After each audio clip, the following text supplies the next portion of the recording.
রেশম শুধু রাজশাহীর সম্পদ নয়, এটি গোটা বাংলাদেশের সম্পদ।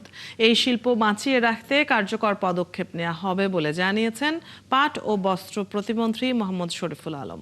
শনিবার বাংলাদেশ রেশম গবেষণা ও প্রশিক্ষণ ইনস্টিটিউট পরিদর্শন শেষে সাংবাদিকদের তিনি একথা জানান। 1977 সালে শহীদ রাষ্ট্রপতি জিয়াউর রহমান রেশম বোর্ড স্থাপন করেন। কথা উল্লেখ করে প্রতিমন্ত্রী বলেন, রাজশাহী সিল্ক কিভাবে আরও উন্নত ও আধুনিকায়ন করা যায় সে বিষয়ে কাজ চলছে।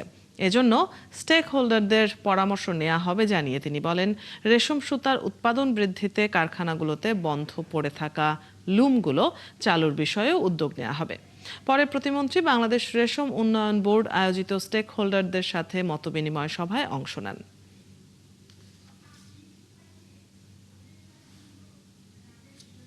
মাননীয় প্রধানমন্ত্রী জনাব তারেক রহমান সাহেব উনি আমাদের সাথে বসেছেন, উনি এই ব্যাপারে জানতে চেয়েছেন। আমাদের মূল উদ্দেশ্য হলো, মাননীয় প্রধানমন্ত্রীর মূল উদ্দেশ্য হলো এই রাজশাহী সিল্ক এটাকে কিভাবে আরও উন্নত করা যায়, আরও আধুনিকায়ন করা যায়। এখানের গবেষণার মাধ্যমে এই যে পলু চাষ, পলু পোকা বা তুত গাছ এগুলো ডেভেলপ করা, রেশমের যে সুতা হয় সেই সুতার মান আরও উন্নত করা যায়।